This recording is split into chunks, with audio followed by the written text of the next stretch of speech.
What's happening, guys? It's your buddy Grizz, and this is going to be Final Stand preview video number 1. I realize I'm super late on this. Most people have already made videos on these maps, but I thought I'd make a video on it giving you my thoughts and my first impressions of the new maps that I got to play. So I believe it was last weekend that DICE allowed CTE players to try out some of the new maps from Final Stand, and I got to play 3 of the 4 maps. This one, which is Giants of Korelia, I think it's Korelia? I don't know. The complicated names they come up with. So this one, HANGER 21, and Hammerhead.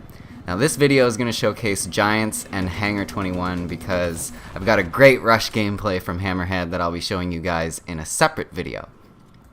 So Giants of Korelia is a very open map with lots of hills and valleys, which is kind of why I opened with some chopper gameplay here. I went on a pretty ham streak in the gunner seat with this guy. I don't know what his name is, Sergeant Wibiscuit, something like that. Anyway, he was a good pilot, and it takes a good pilot to stay in the air in these maps with all the jet action going on around. But yeah, so like I said, very open map, lots of hills and valleys, lots of trees, wooded areas, not a whole lot of cover, and a lot of the tank battles and other armored vehicle battles, I guess, are going to take place around this big bridge, which that one right there. There's a lot of, see all the action underneath that bridge as we fly in and crash for some unknown reason. But a lot of action takes place there. Check out this TV, man. Oh, this poor recon or whatever he was on the quad bike. I got him something fierce.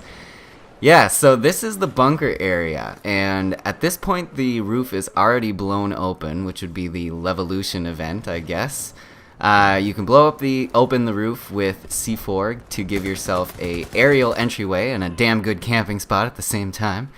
But yeah, this is at the center of the map, kind of, and a lot of the infantry action is going to take place in here, like I said. So if you're an infantry guy like me, probably going to want to hang around in here for the most part, especially with the dangers that can be lurking outside with all the vehicles and air going around. So like I said, the roof can be collapsed with the C4. That's the big Levolution event that I found. And other interactivity is throughout the level, I guess. There's these big bay doors you can open and close. But that's really about all I found. Maybe they're gonna put some more things in there later at a later date. I have no idea.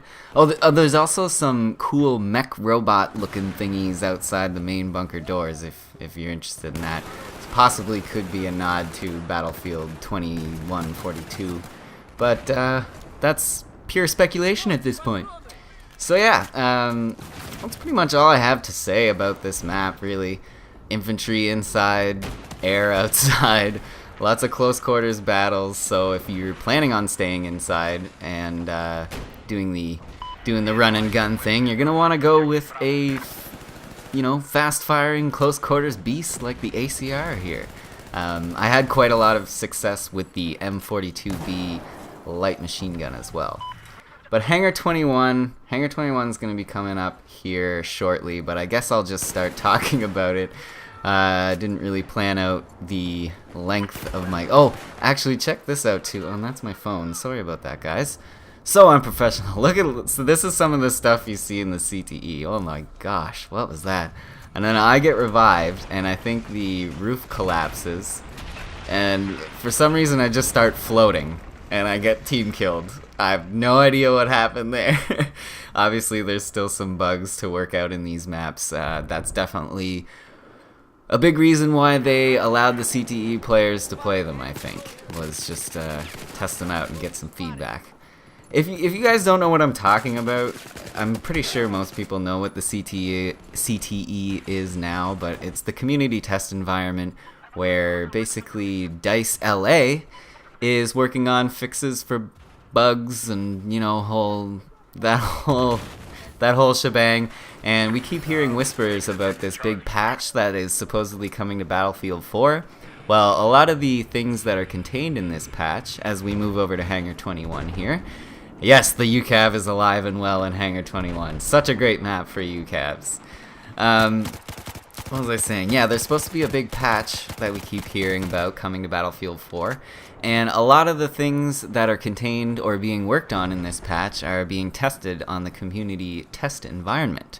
And if you're a premium member, you're allowed to, you can download the CTE for free. And they basically want you to go in there and not be a jerk and complain about the things that are wrong with the game, but just sort of, you know, point out, give them feedback on some things that you think that maybe they could fix, maybe they could do better. And I think you'll probably notice, first off, that the hit markers are looking a little different.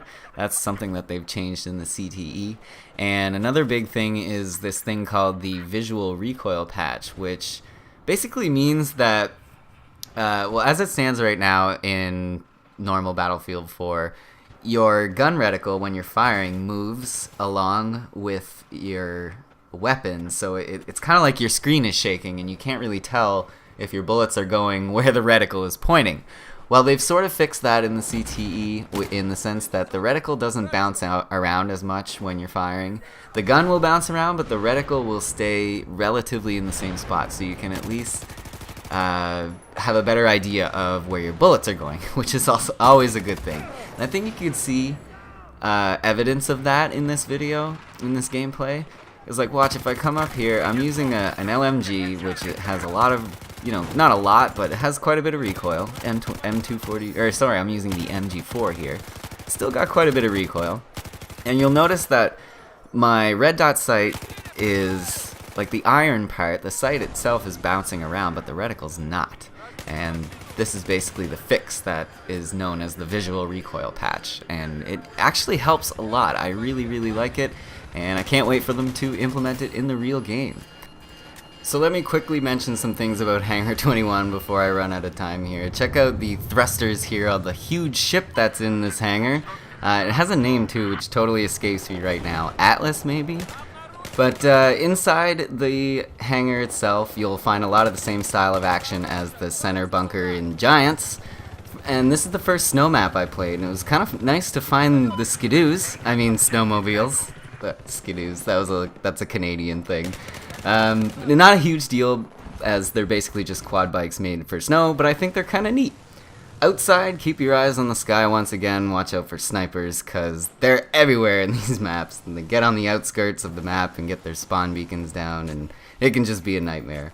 But yeah, lots of up and down vertical combat, I guess you'd call it, inside the hangar.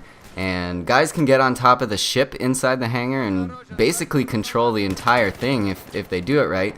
But there are elevators all around this place that can provide you with a way to get up there unnoticed and flank the enemies on the top of the ship. Anyways, guys, that's going to do it for me this time. I will have, like I said, a game of Rush on Hammerhead for you. Unfortunately, I didn't get any gameplay from Operation Whiteout, but DLC will be released here shortly, so, you know, it'll come. Anyways, guys, thank you so much for watching the video. Hope you enjoyed it, and if you wanted to show some love to the video, you can do so by clicking that like button down below. I'm going to maybe live stream some Fallout in a bit, so come hang out if you can. If not, I'll see you soon, guy.